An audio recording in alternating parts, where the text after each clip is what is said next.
She was just 16 when a Hollywood director nearly 3 decades older took control of her future. They fled the country, dodged the law, and when they returned, she became a superstar. But was Bo Derek's success really hers, or was she just someone else's creation? The unexpected Hollywood break. Before Bo Derek became a Hollywood sensation, she was just Mary Kathleen Collins, a teenager from Long Beach, California. No industry connections, no acting dreams, no auditions. Her world was typical: surfing, school, and an ordinary suburban life. That changed in 1973 when she met John Derek, a director and former heartthrob nearly 30 years older. At the time, John was still married to actress Linda Evans. That marriage didn't stand a chance. John saw something in Bo: raw beauty, youthful energy, or maybe just a blank canvas he could mold. Their relationship sparked immediate controversy, and not just because of the age gap. Bo was 16. In California, that was illegal. John knew it, so he made a bold move. They fled the country. They spent years bouncing between Germany, Greece, and France, dodging legal trouble in the US. John wasn't just her boyfriend, he was her architect. He changed her name, refined her image, and directed every detail of her transformation. She became Bo Derek, a name he believed had star power. More than a partner, she was his personal project. His camera captured her in photos that would later shape her public persona. While abroad, John trained her for the spotlight. He taught her how to act, or at least how to look good on camera. It wasn't just about beauty. He wanted her to have on-screen presence. She absorbed everything he taught her, trusting his vision completely. She didn't question his methods. She didn't make her own choices. Her future was entirely in his hands. But they couldn't stay in exile forever. By the time Bo turned 19, they returned to the US. Now legally able to marry, they tied the knot in 1976. The age gap, the scandal, the whispered judgments, none of it mattered. John had a plan, and Bo was following it step by step. John wasted no time pushing her into Hollywood. He was convinced she had something the industry would eat up, and he was right. Bo wasn't just another teenager from California anymore. She was about to become a star. The world didn't know it yet, but Bo Derek was coming. The affair that changed everything. John Derek had a habit of turning his wives into stars. Ursula Andress was an early Bond girl. Linda Evans became a television icon. But Bo Derek? She was his most controversial project. Europe became their escape, a place where John could shape Bo's future without interference. In Hollywood, producers and agents had power. In Europe, John had full control. He dictated everything: her look, her movements, her public persona. He was her photographer, capturing thousands of images designed to showcase beauty over talent. Bo later admitted she was completely under his influence, trusting his vision entirely. She didn't just follow his advice, she lived by it. Critics didn't hold back. They argued John was more interested in creating a fantasy than nurturing an actress. Bo's potential for serious acting remained untested. Her early career wasn't about performances. It was about image. Everything was orchestrated, from the way she spoke in interviews to the way she posed in photographs. Despite the skepticism, Hollywood took notice. By 19, Bo and John were legally married, and she was already a hot topic in the industry. Their relationship divided opinions. Some called it a love story. Others saw an unsettling power dynamic. Either way, controversy sells, and Bo's rising notoriety puts her in demand. Producers saw dollar signs. Tabloids couldn't get enough of the scandal. Bo's name became synonymous with beauty, mystery, and controversy. She hadn't yet proven herself as an actress, but she was already a brand. John had succeeded in making her famous. Whether the fame was for the right reasons didn't seem to matter. Her big break came in 1979. The film made her an overnight sensation. John's vision had paid off. Bo Derek was Hollywood's newest beauty, breaking out in 10.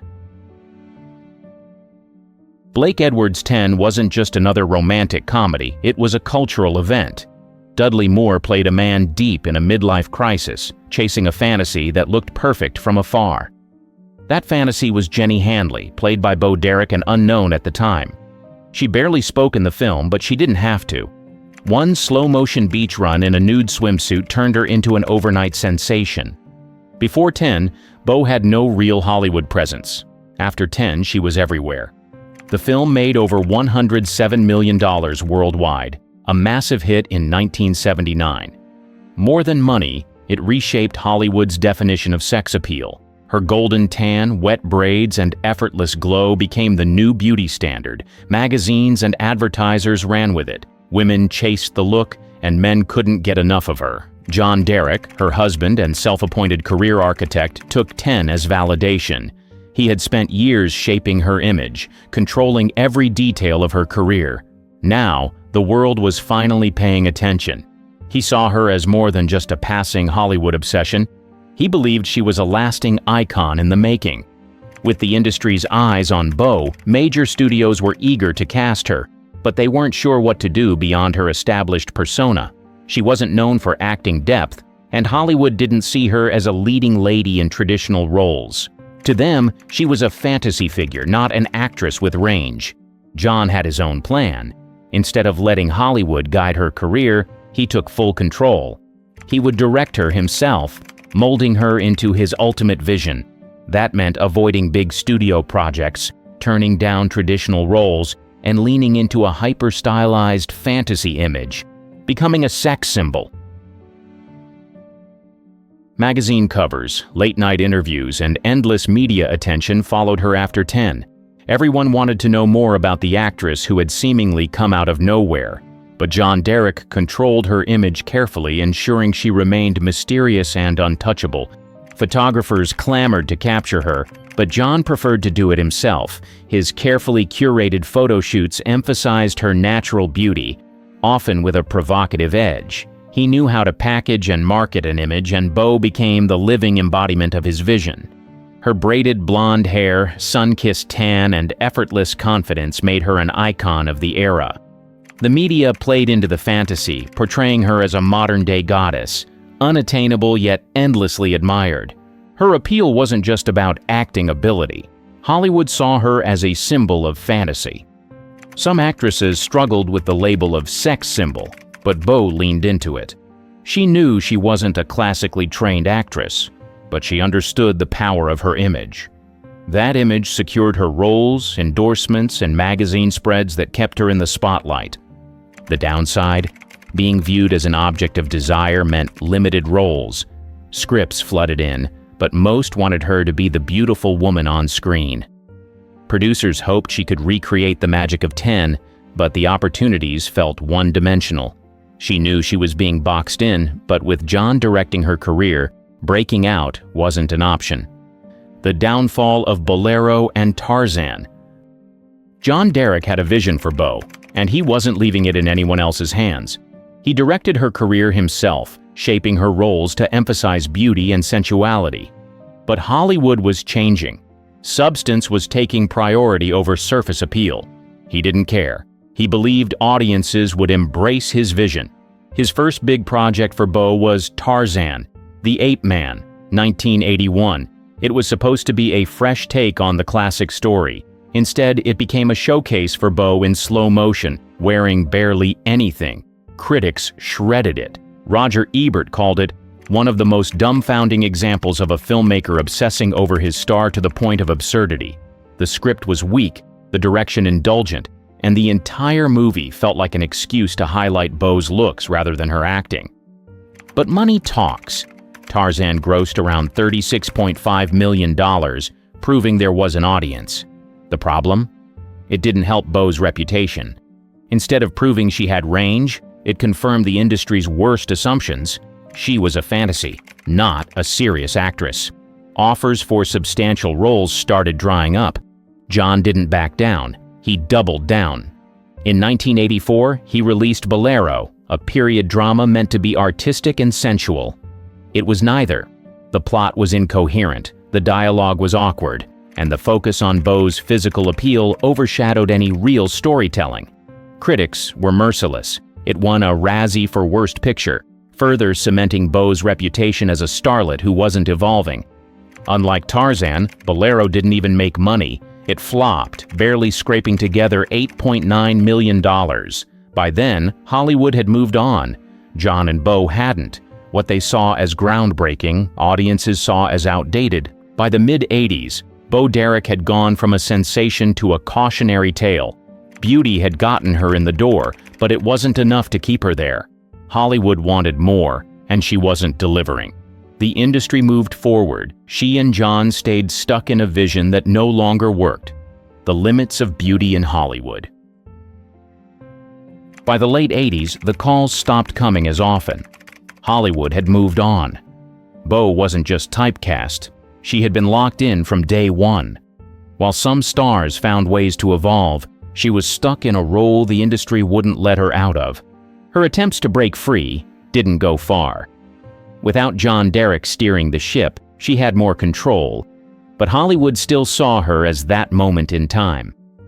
Casting directors took one look at her name and thought of 10, the beach, the braids, the sex symbol. That image had an expiration date, and Hollywood was already shopping for the next big thing. She picked up roles in the '90s, TV movies, guest spots, but the major film offers never returned. Unlike some of her peers, she didn't stage a dramatic reinvention. No gritty indie dramas, no prestige TV turns. Whether by choice or by circumstance, she drifted away from the spotlight. Instead of chasing Hollywood, she followed her other passions. She had always loved animals, and with the industry losing interest, she found purpose elsewhere. She became a vocal advocate for animal rights, working with groups like Wild Aid to fight illegal wildlife trade. Horses became another big part of her life. She dedicated herself to breeding and caring for Andalusian horses on her California ranch. This wasn't some casual hobby, it became her world. While many former stars struggled with the idea of fading fame, Bo leaned into it. No desperate comeback attempts, no tell-all interviews. She didn't need Hollywood's approval anymore. She still took on occasional small roles, but it was clear her focus had shifted. Fame had come and gone, and she was fine with that. She had found something better, her own way of living, on her own terms. Life after John Derek. In 1998, John Derek passed away from heart failure, leaving Bo widowed at 41. For nearly 25 years, he had been her mentor, husband, and career architect. Now, for the first time, she was on her own. The loss was devastating, but it also forced her into a new chapter, one that would redefine her life on her own terms. She stepped away from Hollywood, free from the industry's relentless expectations. Acting was never completely off the table, but chasing roles, that part was over. If a project felt right, she'd consider it. If not, she had no problem saying no. Her priorities had shifted, and she wasn't interested in performing for anyone but herself anymore. One of the biggest changes was how she embraced her own identity. Without John's influence, her choices became entirely her own. Gone were the carefully curated images and career moves designed to fit a mold. She turned her focus to causes that mattered. Always an animal lover, she now had the freedom to fully commit. She worked with organizations dedicated to horse and dog welfare, adopting rescue animals and using her platform to bring awareness to their needs. She found joy in the simplicity of everyday life. Living on a California ranch, she spent her days surrounded by nature, tending to her animals, and reconnecting with herself away from the spotlight. Some expected a big Hollywood comeback, but that was never her goal. She wasn't chasing relevance or trying to reclaim her past image. Instead, she took on occasional roles, projects she genuinely liked, not ones meant to fit a brand she no longer cared about, business ventures and public persona. Bo Derek didn't cling to Hollywood. She built something entirely her own. Her love for animals led her straight into the pet care industry. But this wasn't some lazy celebrity side hustle. She got hands-on, launching a grooming line that pet owners actually trusted. No gimmicks, just solid products backed by real effort. Her passion didn't stop at business. She threw herself into philanthropy, especially for veterans. She worked with organizations that focused on rehabilitation, mental health, and helping wounded soldiers get back on their feet. She was just as vocal about animal rights, teaming up with conservation groups and taking a stand against unethical breeding. Bo also became a dedicated supporter of wild horse preservation. She worked closely with advocacy groups to raise awareness about the treatment of America's wild mustangs, fighting against inhumane roundups and habitat destruction. Her deep involvement in these causes showed she wasn't just lending her name, she was actively making a difference. Despite stepping back from acting, Bo never disappeared. She showed up where she mattered, guest speaking, advocating, and supporting causes that actually meant something to her. She made strategic media appearances, but only when they aligned with her values. Whether it was discussing animal rights, veterans' issues, or sustainable living, she remained a relevant and respected public figure. She also explored business beyond pet care. She invested in projects related to ethical fashion and sustainable living. She wasn't interested in slapping her name on products for quick cash. She wanted to support industries that aligned with her beliefs. Her ability to evolve without forcing relevance made her unique. She didn't chase roles or endorsements just to stay in the public eye. She built a legacy outside of Hollywood, proving that a career in entertainment doesn't have to define a person forever.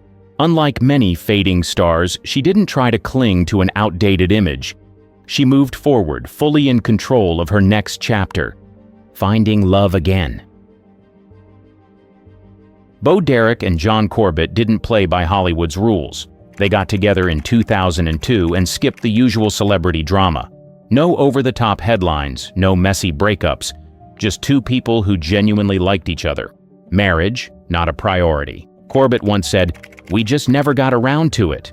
No big speeches about soulmates, no pressure to throw $1 million wedding. They just lived their lives, and it worked. They ditched the Hollywood scene for a quiet ranch in California. No paparazzi, no industry nonsense. Bo focused on her love for horses and animal advocacy. She spent her days riding, rescuing animals, and supporting conservation efforts. Corbett kept acting, but on his own terms, never chasing the next blockbuster or feeling the need to stay in the limelight. Their life wasn't about industry events or social climbing. It was about what made them happy. Unlike many Hollywood couples, they never felt the need to constantly prove their love to the world. They made rare public appearances, choosing privacy over publicity. When they did step out together, it was effortless. No staged moments, no performative romance. Just a couple enjoying life, side by side. 2 decades later, they were still going strong. No scandals, no public meltdowns, no dramatic tell-alls. They weren't interested in being a Hollywood power couple. They were more than happy just being Bo and John. When they finally tied the knot in 2020, it wasn't about making a statement. It was a private moment, done on their terms. No grand gestures, no media frenzy, just a simple commitment after nearly 20 years together, staying relevant beyond Hollywood. Bo stepped away from acting, but she never disappeared. She stayed in the public eye, showing up at high-profile events, supporting causes, and keeping her name relevant without chasing the spotlight. While some Hollywood icons faded, she built a new kind of legacy, one that didn't rely on the silver screen. Animal welfare became one of her biggest passions. She worked with organizations fighting to protect endangered species, using her platform for real impact. She also stood up for military veterans, bringing attention to their struggles and advocating for better support. Unlike many stars who vanish when the cameras stop rolling, she embraced the spotlight for something bigger than herself. Her work extended beyond advocacy. She became an entrepreneur, investing in ethical businesses and launching a successful pet care line. She didn't just lend her name to a brand. She actively participated, ensuring quality and credibility. Her business ventures reflected her personal values, making them more than just another celebrity project. She didn't abandon entertainment entirely either. Strategic appearances kept her name in the mix, whether it was a Hollywood interview, a documentary feature, or the occasional cameo. Nostalgia helped too. Her role in 10 stayed iconic, keeping her a familiar name in pop culture. Decades later, she still had a place in the conversation. Her personal life was just as solid. She and John Corbett built a life on their own terms, far from Hollywood's chaos. Their relationship, refreshingly private by celebrity standards, thrived without the pressures of public scrutiny. They didn't need extravagant red carpet moments to validate their love. They simply lived it. Bo no longer chased stardom, but when the right opportunities came up, she took them. It wasn't about fame, it was about choice. She proved that reinvention wasn't just possible but necessary. She remained relevant not by clinging to her past, but by embracing the future on her own terms. Bo Derek didn't fade. She simply redefined what staying relevant meant.